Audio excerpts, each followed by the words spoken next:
रघु के पाव भाजी की एक गाड़ी थी। वो बाजार के बीचों बीच होने के कारण सभी लोग उसकी पाव भाजी के ठेले पर पाव भाजी खाने के लिए आया करते थे।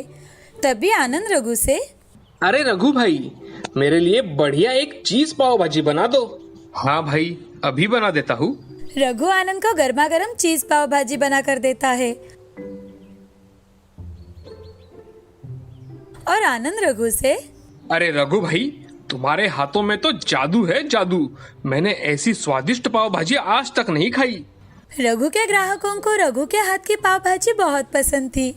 उसकी पाव भाजी का स्वाद दूसरे दुकानों या फिर ठेलों पर ना मिलने की वजह से रघु के ठेले पर हमेशा भीड़ लगी रहती थी। रघु पाव भाजी बनाने की सामग्री के लिए सुबह जल्दी उठकर सब्जी मंडी जाया करता था और ताजी सब्जियां लाता था और घर जाते समय रघु मक्खन खरीदता था। इन्हीं सारी अच्छी चीजों से रघु का धंधा अच्छा चल रहा था और उसके खाने में स्वाद भी बहुत आया करता था। रघु अपने पाव भाजी की प्लेट 25 रुपए से बेचता था और उसके ग्राहक भी बड़े चाव से रघु की पाव भाजी खाया करते थे। रघु का एक दोस्त था गिरिधर। गिरिधर बहुत ही लालची किस्म का आदमी था। वो घर घर जाकर अपने ठेले पर फल बेचा करता था। अगर बहुत से फल बेचने के बाकी रह गए तो रघु के ठेले के पास अपने फलों का ठेला लगवा देता था। रघु और गिरिधर एक दूसरे के सामने आते तो हमेशा ही बातें किया करते थे।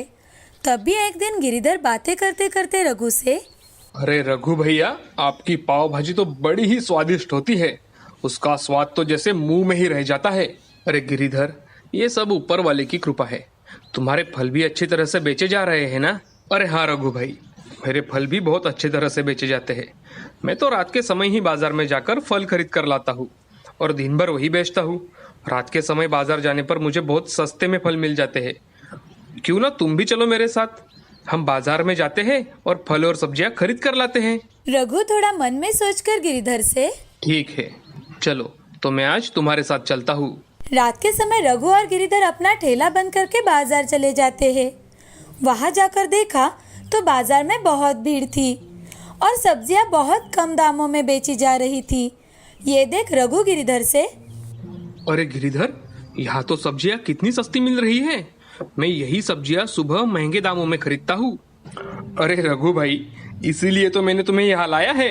देखो, अब मुनाफा ही मुनाफा। रघु ने उसको प्रतिदिन लगने वाली सब्जियां आधे दामों में खरीद ली और गिरिधर ने भी कल बेचने के लिए कुछ फल खरीद लिए। वो दोनों बाजार से घर चले जाते हैं। अगले दिन रघु ने उन्हीं सब्जियों से पाव भाजी बनाई। लोगों को पाव भाजी में फर्क समझ ना आने के कारण वो बड़े चाव से रघु की पाव भाजी खा रहे थे। ये देख रघु मन में, मेरे ग्राहकों को तो टेस्ट में कुछ फर्क ही नहीं पड़ा।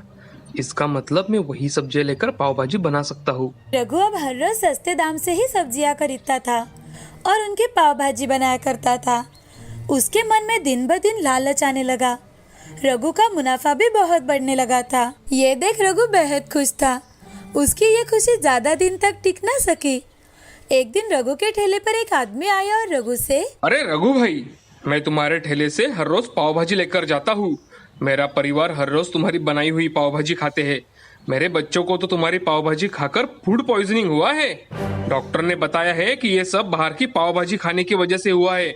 रघु उस आदमी की बातें सुनकर बहुत डर जाता है और रघु उस आदमी से, मैंने तो पाव भाजी अच्छी बनाई थी और बाकी के लोगों को तो कोई प्रॉब्लम नहीं आया।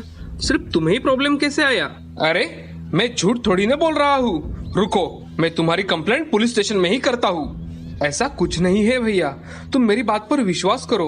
मेरी पाव भाजी बहुत अच्छी है। उस आदमी की बातें सुन रघु के ग्राहकों ने अपने हाथ में ली हुई प्लेटें नीचे रख दी और वहाँ से चल दिए। रघु अपने ग्राहकों को जाता देख उनको बहुत आवाज देता है, मगर उसकी बात कोई नहीं सुनता।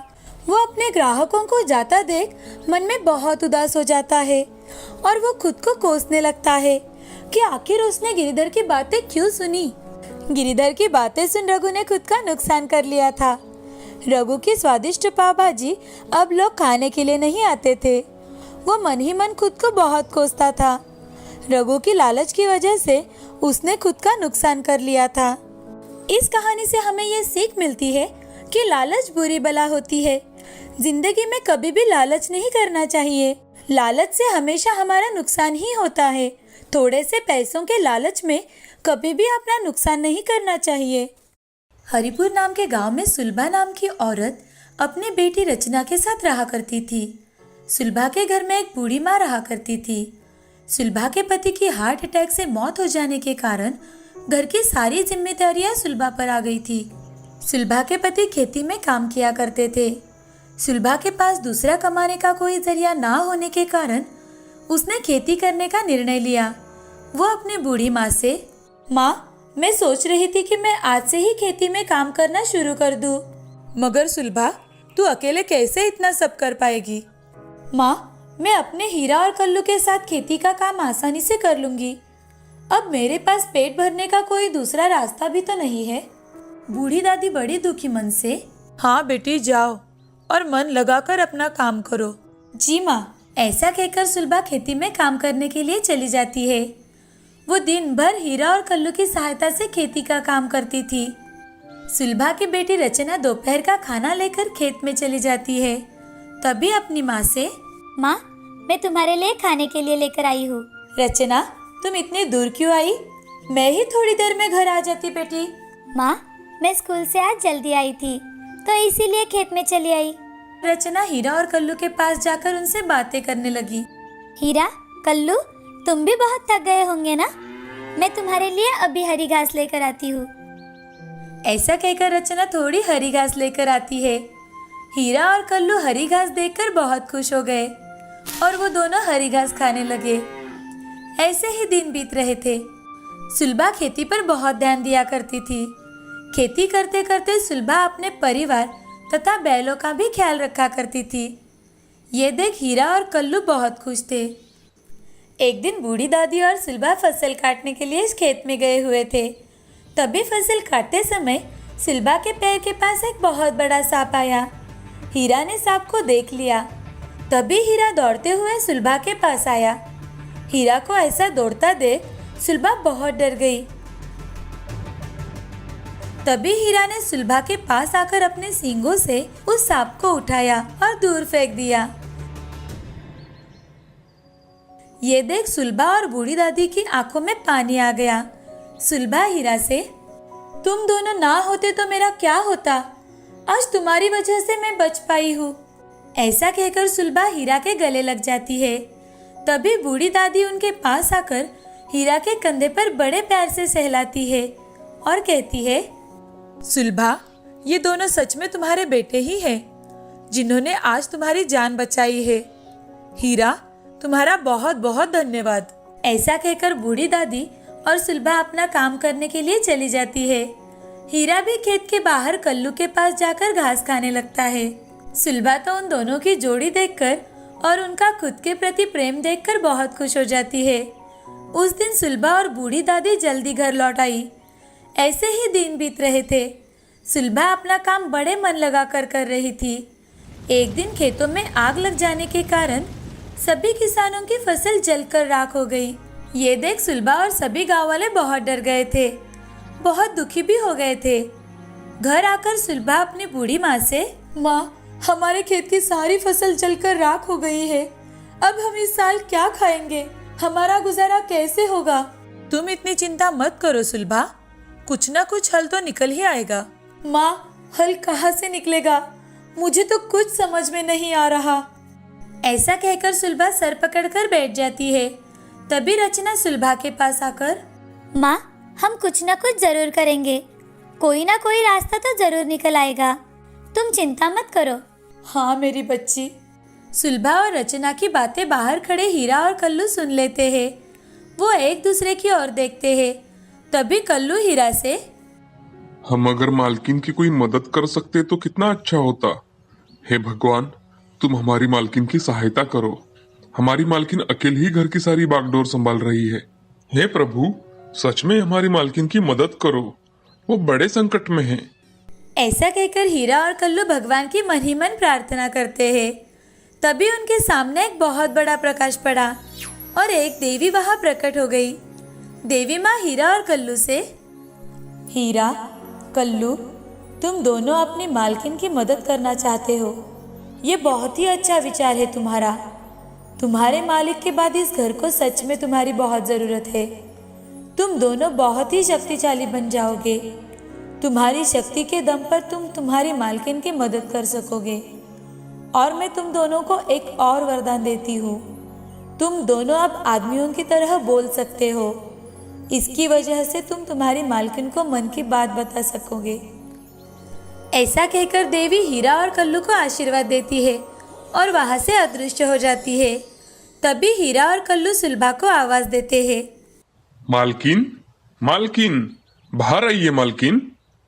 ऐसा कहकर दोनों सुलभा को आवाज देते हैं। तभी किसी की आवाज सुनकर सुलभा बाहर आकर देखती है तो उसे कल्लू और हीरा के अलावा वहां कोई नहीं दिखता। तभी कल्लू और हीरा सुलभा से, मालकिन, हम बोल सकते हैं। तुम बोल सकते हो? मगर कैसे? एक प्राणी भी बोल सकता है? मुझे तो कुछ समझ नहीं आ रहा। मालकिन, हमें देवी माँ से वरदान मिला है, इसलिए हम बोल सकते हैं। और देवी माँ ने हमें बहुत शक्तिशाली भी बना दिया है। अब हम बहुत शक्तिशाली बन गए हैं और अब हम आपकी हर तरह की सहायता कर सकते हैं। मुझे तो मेरे कानों पर विश्वास ही नहीं हो रहा कि ये सब सच है। ये सब सच है मालकिन। ऐसा कहते ही सुलभा दोनों की पीठ बड़े प्यार से थपथपाती है। उन दोनों के कंधे पर हाथ फेरकर सुलभा घर में चली जाती है। वरदान की वजह से हीरा और कल्लू आज बहुत खुश थे। अगले दिन हीरा और कल्लू को घास डालने के लिए सुलभा आती है। तभी हीरा सुलभा से, मालकिन, इस साल की प्रतियोगिता में हम दोनों भाग लेंगे और जीतेंगे भी। आप वहां जाकर हमारा नाम देकर आइए। वो प्रतियोगिता बहुत खतरनाक होती है हीरा, मैं तुम दोनों को खतरे में नहीं डाल सकती। मालकिन, हमें इससे कोई तकलीफ नहीं होगी। हमारे साथ देवी माँ का वरदान है और आपको इससे थोड़ी मदद हो जाएगी। ठीक है, तुम दोनों कहते हो तो मैं नाम लिखवा कर आती हूँ। ऐसा कहकर सुलभा वहाँ से चली जाती है और प्रतियोगिता में दोनों का नाम लिखवा कर आती है। 2 दिन बाद प्रतियोगिता होती है। प्रतियोगिता में गांव वालों के साथ साथ आसपास के गांव वालों के बैल भी शामिल थे। उसी प्रतियोगिता में हीरा और कल्लू दोनों भी शामिल हो जाते हैं। सभी अपनी अपनी गाड़ियों के साथ प्रतियोगिता में हिस्सा लेते हैं। सुलभा भी हीरा और कल्लू के साथ अपनी गाड़ी लेकर आती है। प्रतियोगिता में सुलभा के बैल पहले नंबर पर आकर जीत जाते हैं। सुलभा और गांव वाले बहुत खुश हो जाते हैं। सुलभा को प्रतियोगिता का इनाम 20,000 रुपये दिए गए। सुलभा अपने बैलों के साथ घर लौट आती है। बूढ़ी दादी माँ हीरा और कल्लू की आरती करती है और उन्हें अच्छे अच्छे पकवान खाने के लिए देती है। ये देख कल्लू। दादी माँ, आपने इतना सब हमारे लिए किया। आज तुम दोनों ने प्रतियोगिता जीतकर हमें बहुत मदद की है, इसीलिए। हाँ माँ, आप सच कह रही है। ये दोनों सच में मेरे बेटे ही है। रचना के पिताजी जाने के बाद मुझे इनका बड़ा सहारा मिला। मालकिन, ये आपका बड़प्पन है जो आपने हम जैसे जानवरों को बेटा बनाया। ऐसा कहकर हीरा और कल्लू उनका खाना खा लेते हैं और आराम करने चले जाते हैं। सुलभा भी 2 बेटे मिलने की खुशी में बहुत खुश थी। आज सुलभा को रचना के साथ साथ जीवन में 2 बेटे और मिले थे। वो भगवान से हाथ जोड़कर, हे भगवान, आपने मुझे इतने अच्छे बेटे दिए हैं कि मैं आपको बहुत बहुत धन्यवाद देती हूँ। मैं हमेशा आपकी आभारी रहूँगी। ऐसा कहकर सुलभा भगवान के सामने हाथ जोड़ती है। अब हीरा और कल्लू की सहायता से सुलभा अपने कठिन से कठिन काम कर लिया करती थी।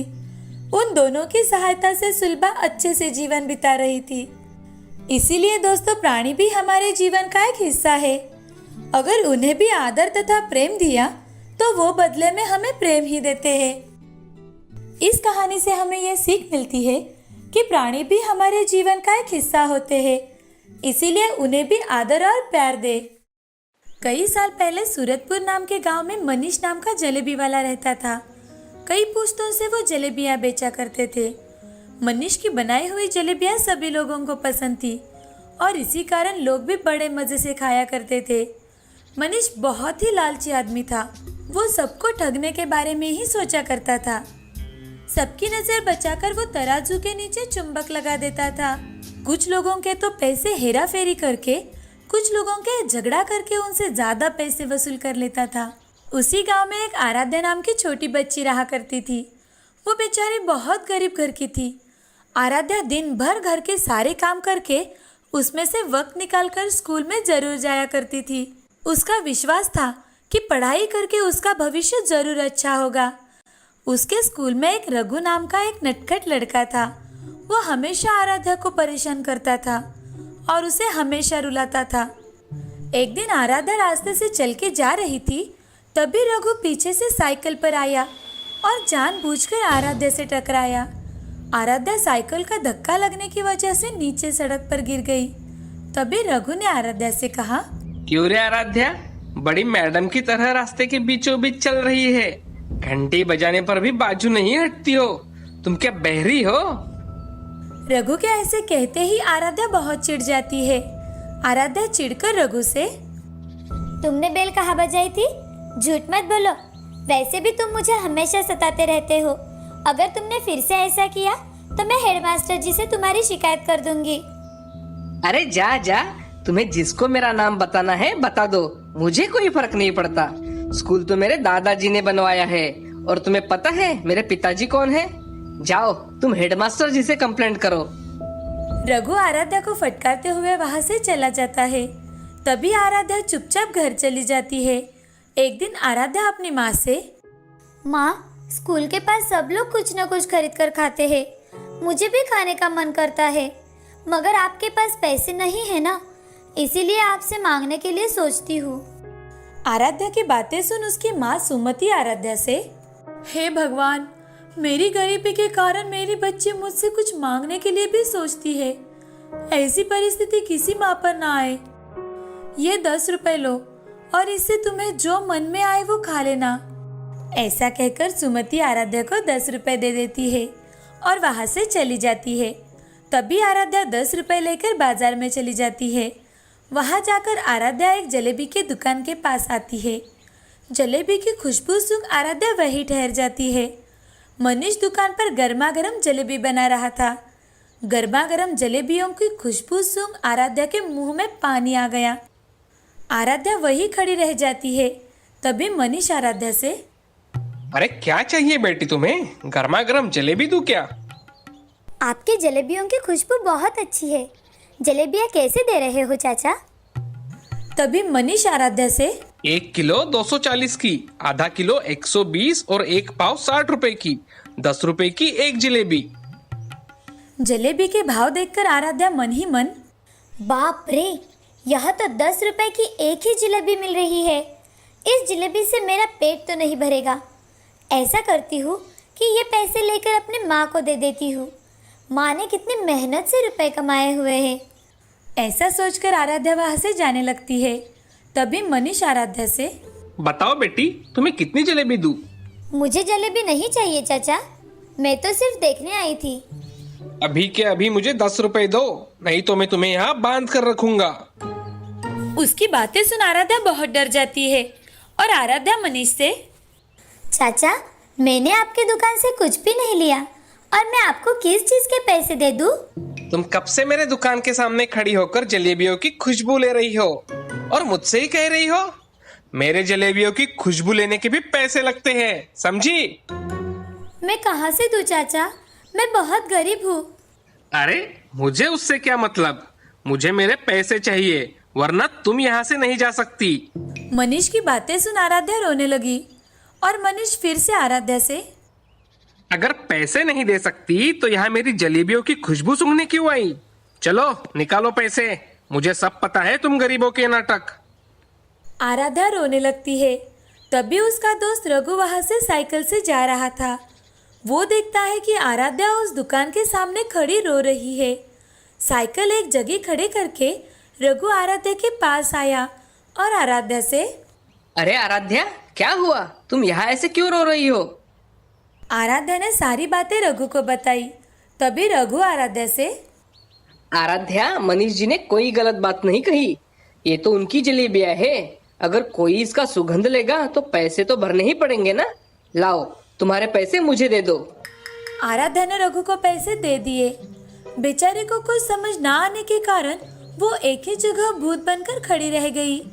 तभी रघु ने वो 10 रुपए के सिक्कों को अपने हाथों के बीचों बीच ले लिया और उन्हें जोर जोर से हिलाने लगा। उन पैसों में से खन खन खन ऐसी आवाजें आने लगी। तब मनीष ने रघु से कहा, मनीष जी, क्या आपको पैसे की आवाज आ रही है? हाँ हाँ, मैं सुन रहा हूँ। मैं कोई बहरा नहीं हूँ। खन खन सिक्कों की आवाज मुझ तक पहुँच रही है। तो आपने पैसों की आवाज तो सुन ली, अब मैंने भी आपको पैसे दे दिए, समझे? क्यों रे बच्चे, ज्यादा नाटक कर रहा है क्या मेरे साथ? कहता है कि पैसों की आवाज सुन लेने से पैसे मिल गए। ज्यादा होशियारी की ना तो तुझे भी दुकान में बांध दूंगा। तभी रघु मनीष से, क्यों? जलेबी के सुगंध के पैसे आप मांग सकते हो, तो मैं क्या आपको पैसों की आवाज भी नहीं सुना सकता? अरे अंकल, तुम्हारा ये नाटक मेरे सामने नहीं चलेगा। जानते हैं मैं कौन हूँ? इस गांव के जमींदार का बेटा हूँ मैं, और ज्यादा होशियारी की ना तो पापा से बोल दूंगा और वो पुलिस से उठवा कर तुम्हें जेल भिजवा देंगे। ऐसा सुनकर मनीष हक्का बक्का रह गया। तभी रघु के साथ आराध्या उसकी साइकिल पर बैठकर चली जाती है। थोड़ी दूर पहुंचने के बाद रघु उसे साइकिल से उतार देता है। तुम तो मुझसे चिढ़ते हो ना, फिर तुमने मेरी सहायता क्यों की? आराध्या, तुम मेरी दोस्त हो और कोई मेरे दोस्त को रुलाएगा तो मुझे बड़ा गुस्सा आ जाता है। मेरे पिछले बर्ताव के लिए मुझे माफ कर देना आराध्या। कोई बात नहीं, तुम मेरे सच्चे दोस्त हो। तुमने मेरी कितनी मदद की है, थैंक यू। वो दुकानदार मेरे दोस्त को कुछ भी बोलता रहता और मैं सुनता रहूं, ऐसा कभी हो सकता है क्या? इसलिए मैंने उसे सबक सिखाया। वो बहुत ही लालची है, उसके दुकान पर कभी मत जाना। हाँ, मैं कभी भी उसके दुकान पर नहीं जाऊंगी। फ्रेंड्स, ऐसा कहकर रघु ने अपना हाथ आगे बढ़ाया। तभी आराध्या ने भी अपना हाथ आगे बढ़ाते हुए, फ्रेंड्स, ऐसा कहकर दोनों ने हैंडशेक कर लिया और उसी दिन से दोनों में गहरी दोस्ती हो गई। रघु के स्वभाव के कारण उसके दुकान पर कोई नहीं आता था। उसकी जलेबियाँ स्वादिष्ट तो थी, मगर उसके लालच की वजह से उसका धंधा धीरे धीरे चलना बंद हो गया। मनीष का लालच उसका पुरखों का धंधा ले डूबा। इस कहानी से हमें यह सीख मिलती है कि लालच बहुत बुरी बात होती है। लोगों को ठगना नहीं चाहिए। इन सब से हमें हमेशा दूर रहना चाहिए। लालच बुरी बला होती है।